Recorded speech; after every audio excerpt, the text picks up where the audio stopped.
Урматтуу Сооронбай Шарипович, мекенибизде жумуш орундары жоктугунан 20 жылдан бери бөтөн жерде жашап иштеп келебиз. Мигранттардын Россияга кагылуусунун себеби бийликтин бардык бутактарында коррупциянын гүлдөшү жана коррупционерлердин жазаланбашы экени Кыргызстандын эл аралык рейтингдеринин белгилүү болууда. Биз мекенибизде алыс жүрсөк дагы бардык окуяларга саясий же социалдык болобу көз салып, кубанып кээде кайгырып турабыз. Биздин мекенибиздин тагдыры сиздин да биздин да тагдыры эмеспи? Акыркы учурдагы саясий окуялар, анын ичинде элге чындыкты жеткирип келген журналисттерге сөз эркиндигине болгон массалык куугунтук сизге кайрылууга мажбур кылды. Тарыхыбызда кыргыз аялдары дайыма маанилүү орун ээлеп келген жана улутубузду сактап калган аз эмес саясий чечимдерди кабыл алган.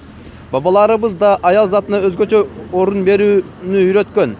Акыркы учурда жаш журналист мекендешибиз Элнура Алканованын өлкөдөгү коррупциялык схемаларды ачыктаган көптөгөн материалдары көңүлүбүздү бурду. 2017 жылы августта Алканованын иликтөөсү менен чехиялык шылуун компания Liglas Trading тууралуу билдик.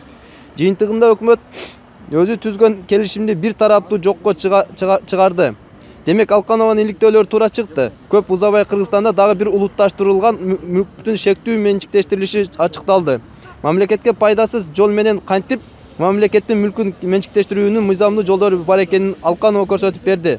Бирок бүгүн коррупцияга тиешеси болушу мүмкүн болгон кызматтарды аракалаган адамдар жоопко тартылуунун ордуна аны айтып чыккан көптөгөн журналисттик иликтөөнүн автору Алканова айып тагылып, ал 5 жылга эркинен ажырашы мүмкүн болуп турат.